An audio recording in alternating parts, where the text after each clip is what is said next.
बहुत अच्छा सवाल किया। कश्मीर के हवाले से वो बैंकरप्ट होने के लिए जा रहे हैं।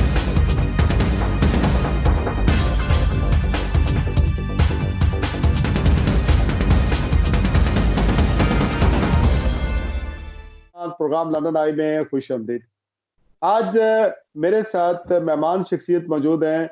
Mumtaz businessman, UK Europe Pakistan business forum के चेयरमैन चौधरी अजीज साहब। अस्सलाम वालेकुम। वालेकुम अस्सलाम शिराज साहब।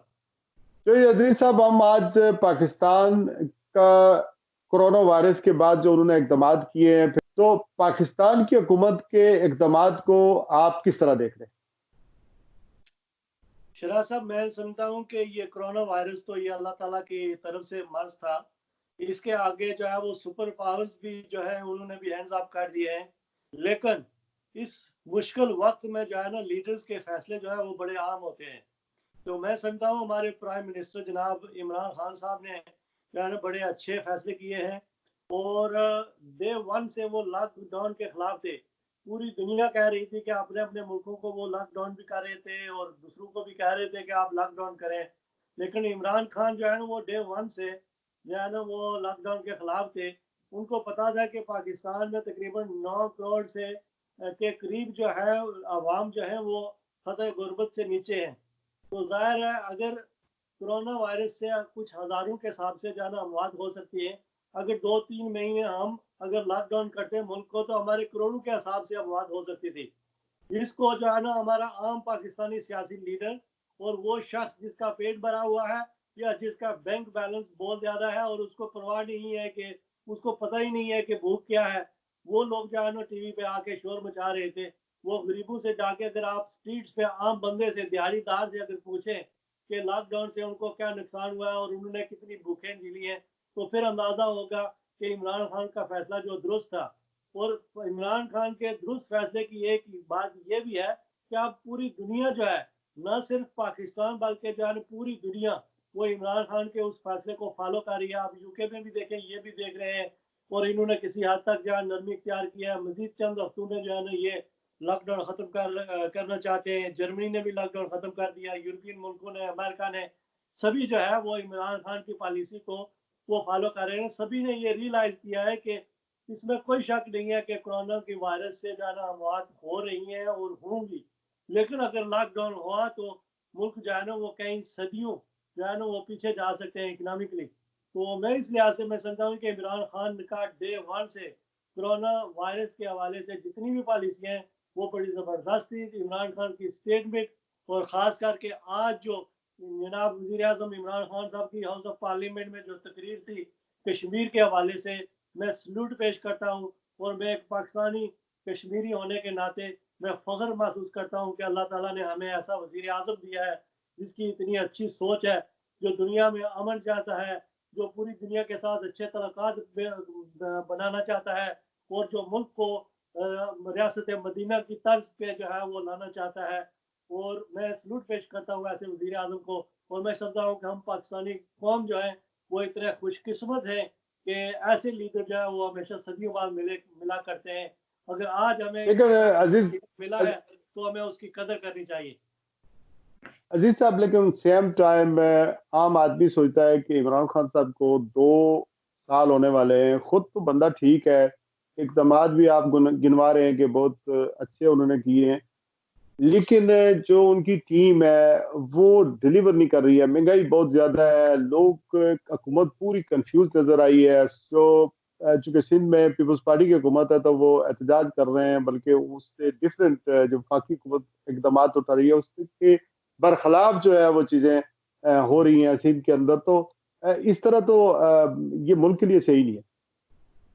शिराज साहब, बहुत शुक्रिया, आपने एक बहुत ही अच्छा सवाल किया। और हर शख्स टीवी पे, मीडिया पे, सोशल मीडिया पे, जलसों में यही बात कहते हैं। लेकिन यकीन करें जो सबसे बड़ी हमारी गलतफहमी है वो ये है कि ये 70 सालों से जो जायद का जो गंद है हमारे ब्यूरोक्रेसी में, हमारे मुल्क में, हमारे सियासतदानों में, हमारे अवाम में, हमारे ताजरों में, वो इमरान खान को कहाँ से फरिश्ते लेके आए अभी? क्या वो किस मुल्क से? उसको पाकिस्तान से ही लोग जो है ना उसको पार्लियामेंटेरियन चाहिए। वहां से ही उसने जो है ना हुकूमत बनाई है, उन्हीं लोगों को उसने आगे लेके चलना है। अब वो फरिश्ते कहाँ से लेके आए?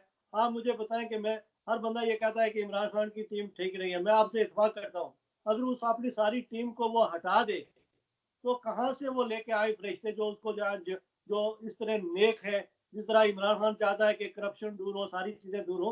लेकिन देखने वाली ये बात है कि जो टॉप का लीडर है वो अगर अच्छा है, वो सही है, उसकी समझ सही है, उसकी पॉलिसी सही है, तो इंशाल्लाह इंशाल्लाह ये जो करप्ट लोग है इमरान खान के इर्द गिर्द है या अपोजिशन में, इंशाल्लाह इंशाल्लाह इसको वक्त दे 5 साल का, इंशाल्लाह ये तुम दबा के भाग जाएंगे, जो ब्यूरोक्रेट हैं वो भी भाग जाएंगे, और इंशाल्लाह वो वक्त दूर नहीं है जब पाकिस्तान जो है वो तरक्की करेगा। लेकिन इसको वक्त लगेगा, क्योंकि हर शख्स ये समझा है कि इमरान खान की हुकूमत आई है आज, कल जो है सारा कुछ दुरुस्त हो जाए, उसके सारे जो साथी हैं वो भी जो है ना वो औलिया अल्लाह का दर्जा रखना शुरू कर दे, इतने नेक और पारसा हूँ। वो कहाँ से लेकर आए मेरे भाई? वो पाकिस्तान से लेकर आएगा, वही लोग हैं, उन्हीं के साथ उसने काम करना है। लेकिन ये जो सिलसिला होता है किसी भी मुल्क को बेहतरी लाने के, आपके सामने है कि जब इमरान खान की हुकूमत आई तो हम पूरी दुनिया में अकेले हुए थे, बिल्कुल अकेले थे। जिस कोई कोई भी मुल्क जो है वो हमें जो है ना इज्जत की निगाह से नहीं देखना चाहता था। लेकिन अब देखें हमारे मिडिल ईस्ट के मुल्कों के साथ बहुत अच्छे तल्कात हो गए, तुर्की के साथ हमारे बहुत अच्छे तल्कात है, चाइना के साथ हमारे पहले से तल्कात थे, अब और बेहतर हो गए। अफगानिस्तान के साथ हमारे तल्कात बहुत अच्छे हो गए, ईरान के साथ हमारे तल्कात बहुत अच्छे हो गए, बाकी मलेशिया और दूसरे जो मुल्क हैं, आप देखें अमेरिका के साथ हमारे तल्कात पहले से बहुत बेहतर हो गए, यूरोपियन ममालिक के साथ हमारे तल्कात। तो ये चीजें जो है ना सारी वक्त लेती हैं, लेकिन हमारी कौम ऐसी है, हमेशा होता है कि या तो हम बिल्कुल सोए रहते हैं, जब जागते हैं तो सोचते हैं कि सारा कुछ अभी होना चाहिए। मेरे भाई ये काम होने में जो है ना टाइम लगता है। अगर लेकिन चोई आप साहब, पिछले में नजर डालें, शरा साहब माजिल चाहता हूँ, आप पिछले 2 सालों में नजर डालें और पिछले हमारे जो फॉरेन अफेयर के तलकात से बाकी दुनिया से आप हिसाब लगाएं कि हम किस जगह पे थे और अब किस जगह पर हैं। आपको अंदाजा होना चाहिए कि इन 2 सालों में जो है वो जमीन आसमान का फर्क है। अभी जो दुनिया हमें डिफरेंट एंगल से देख रही है, डिफरेंट इज्जत से देख रही है, तो ये बहुत बड़ी अचीवमेंट है। इंशाल्लाह इंशाल्लाह इमरान खान की पॉलिसियां जो है वो रंग लाएंगी और वो दिन दूर लेकिन नहीं है कि पाकिस्तान को एक वकार की नजर से देखा ठीक जाएगा। ठीक है चोई साहब, तकरीर तो बहुत अच्छी कर लेते हैं, इंस्पायरिंग है। वो इलेक्शन से पहले तकरीरें बड़ी अट्रैक्ट करती हैं, जब आदमी हुकूमत में आ जाता है तो फिर डिलीवर करना पड़ता है। आपने कश्मीर का जिक्र किया, तकरीर तो यूनाइटेड नेशन में भी बड़ी अच्छी हुई थी, लेकिन कोरोना वायरस की वजह से तो मोदी ने और भी वहां पर अपने मजालम बढ़ा दिए। इसी तरह जो आम आवाम है जिन्होंने पीटीआई की हुकूमत पर, इमरान की हुकूमत पर एतमाद किया था, वो सफर कर रहा है, चूंकि कीमतें जो है वो आसमानों से बातें कर रही हैं। आप पीआईए को देख लें कि पीटीआई की हुकूमत आने से पहले पीआईए के फेयर्स जो है वो 600-700 पाउंड थे, 550 का भी टिकट मिल जाता था। बरतानिया आने के लिए आप तकरीबन गर्मियों की छुट्टियों में तो 1000 तक पे जा रहा है। और फिर ठीक है, फ्लाइट ऑपरेशन अभी तो बंद है, लेकिन नॉर्मल जब फ्लाइट ऑपरेशन था उस वक्त हम गर्मियों की छुट्टियों में बच्चे पाकिस्तान लेके जाना चाहते हैं ताकि हमारे बच्चों का वहां पर कोई लिंक रह जाए, लेकिन हम नहीं लेके जा सकते, अफोर्ड नहीं कर सकते, क्योंकि बहुत महंगे टिकट हो जाते हैं। तो इस हवाले से अवाम कैसे एतमाद करे? अवाम को तो डे टू डे डेली चीजें जो है वो देखनी पड़ती हैं, बिल किधर जा रहे हैं, महंगाई कितनी बड़ी है, ये चीजें देखनी पड़ती फिराज साहब आपने बहुत अच्छा सवाल किया। कश्मीर के हवाले से जब इमरान खान की हुकूमत आई तो हम पूरी दुनिया में बदनाम हो चुके थे। दुनिया में हर जो मुल्क है वो समझता था कि ये पाकिस्तान जो है मकबूजा कश्मीर में दहशतगर्दी करा रहा है, और हर जगह जो है वो इंडिया की जो है बात सुनी जाती थी, पाकिस्तान की कोई नहीं सुनता था। लेकिन इमरान खान के आने के बाद मसला कश्मीर जो है दुनिया पे ऐसे उजागर हुआ है कि ह्यूमन राइट्स ऑर्गेनाइजेशन ने जो मकबूजा कश्मीर में जुल्म और सितम की जो रिपोर्ट दी है वो पहले कभी ऐसी नहीं आई। यूनाइटेड नेशन में जो है जिस तरह बातें की गई हैं और रेजोल्यूशन पास हुए, पहले इस तरह कभी नहीं हुआ। और इसके अलावा जो इंटरनेशनल ह्यूमन राइट्स के कोर्ट हैं उन्होंने भी फैसले दिए हैं कि इंडिया जो है मकबूजा कश्मीर में दहशतगर्दी कर रहा है। पूरी दुनिया जो है वो इस वक्त प्राइम मिनिस्टर इंडिया मोदी को जो है वो एक दहशत गर्द के तौर पर और हिटलर के नाम से जो है वो समझी है कि वो हिटलर है। तो ये इमरान खान का ही काम है जिसने जो है आते ही जो है ना वो एक इंटरनेशनल तौर पर एक ऐसा इमेज बनाया, दुनिया को बताया कि हम पीसफुल लोग हैं, हम अमन पसंद मुल्क है और हम ये अमन चाहते हैं। ये सब पॉइंट हैज बीन टेकन, लेकिन जो महंगाई और आम आदमी के सफर करने की बात है उस पर आ जाइए। लेकिन शराज साहब, महंगाई की बात जो आप करते हैं ना और हर शख्स कर रहा है, मुझे बड़ा अफसोस होता है। एक कॉमन सेंस है, आप एक घर को चलाते हैं और घर पे जो है ना आप लाखों के हिसाब से कर्जा ले लेते हैं हर साल, और हर रोज गोश्त पकाते हैं और बड़ी बड़ी अच्छी गाड़ियां चलाते हैं और हर रोज रेस्टोरेंट्स में खाने खाते हैं, अच्छे कपड़े पहनते हैं आप। लेकिन जब आप कर्जा लेना बंद कर देंगे तो जाहिर है आपको मुश्किल, अगर आप अपने घर का जो है कर्जा खत्म करना चाहेंगे या उसको बेहतर करना चाहेंगे, तो जाहिर है आपको अपने अखराजात पे कंट्रोल करना पड़ेगा। आपको कपड़ों पे भी कंट्रोल करना पड़ेगा, आपको कारों पे भी कंट्रोल करना पड़ेगा, फूड पे सारा को आपको बजटिंग करनी पड़ेगी। हमारी प्रीवियस जो गवर्नमेंट्स थी वो अरबों खरबों के हिसाब से वो दुनिया से कर्जा लेते थे और सभी मीडिया को भी देते थे और बाकी जो है ना वो कंपनसेशन भी देते थे, बिजली का भी, गैस का भी, डीजल का भी, और सारे अवाम खुश थे कि हुकूमतें बड़ा काम कर रही हैं, जिंदाबाद। अगर इमरान खान उसी पॉलिसी पे चले तो जाहिर है अगर आप मुल्क को बैंक करना चाहते हैं, आप समझदार लोग हैं, आपको समझना चाहिए कि अगर मुल्क को बेहतर करना है तो हमें कर्जों पर कंट्रोल करना पड़ेगा। हमें कुछ दिन जो है वो मुश्किलात देखनी पड़ेगी। और इस से यहाँ पे यूके में आए तो हमने कितने मुश्किल हालात देखे, कितने मुश्किल वक्त देखे, लेकिन अल्लाह ने हम पे कब्र करम किया है। लेकिन यही बात है, हमें थोड़ा सा सेक्रीफाइस करना पड़ेगा थोड़े अरसे के लिए, ठीक है, इंशाल्लाह हमारे हालात बेहतर होंगे। अगले आपसे डिबेट हो सकती है लेकिन चूंकि वक्त नहीं होता इन प्रोग्रामों में, लेकिन ये आपका नुक्ता नजर है, मैं उससे इत्तेफाक करूं या ना करूं ये मेरा हक है, आपको पूरा हक है अपनी बात करने का, सवाल यही था।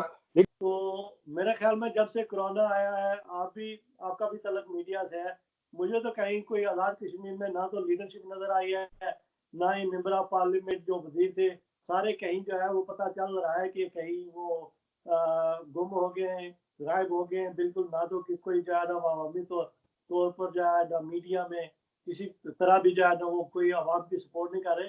अलग जैसा कि आपको पता है कि जो आम तंजीमें हैं चैरिटीज की आज़ाद कश्मीर में, वो आम लोग जो है वो बहुत ज़्यादा वहाँ पे आवाम को सपोर्ट कर रहे हैं और उनको राशन वगैरह दे रहे हैं, जो कि बड़ा आसान अक़दाम है। लेकिन हुकूमती लिहाज पे से मैं भी बहुत ही ज़्यादा मायूस हूँ कि आज़ाद कश्मीरी लोगों को इग्नोर किया गया है। बरतानिया के अंदर जो हालात खराब हुए, इकानमी को कितना बड़ा डेंट पड़ने वाला है? शिराज साहब, यूं समझें कि हम तकरीबन एक सदी जो है ना वो पीछे चले जाएंगे। इसका हाँ, इसका बहुत बड़ा इफेक्ट होगा। सिर्फ मैं आपको अपनी इंडस्ट्री के हवाले से बताऊं कि फूड की जो इंडस्ट्री है, हालांकि फूड की इंडस्ट्री जो है वो फुली ओपन है, ऑपरेट कर रही है और उसमें कोई लॉकडाउन का जो है ना उस तरह का असर नहीं हुआ है जिस तरह बाकी इंडस्ट्री पे हुआ है। लेकिन सिर्फ फूड की इंडस्ट्री में 40 से 50% जो है ना वो बिजनेसेस वो बैंक होने के लिए जा रही है या बहुत जल्दी वो हो जाएंगी। इतना ज्यादा इफेक्ट पड़ा है लेकिन बाकी जो बिजनेस काफी महीनों से बंद है, आप अंदाजा लगा लें कि उन पे कितना असर पड़ेगा। और बैंक ऑफ इंग्लैंड ने जो पिछले हफ्ते जो रिपोर्ट दी थी, आप वो भी देखें और जनरली देखें कि जो बिजनेस कई हफ्तों से बंद हैं, बल्कि महीनों से कह लें बंद है, उनका तो बहुत बुरा हाल है, उनको समझने में कई साल लगेंगे। चौधरी अब्दुल अजीज साहब बहुत शुक्रिया।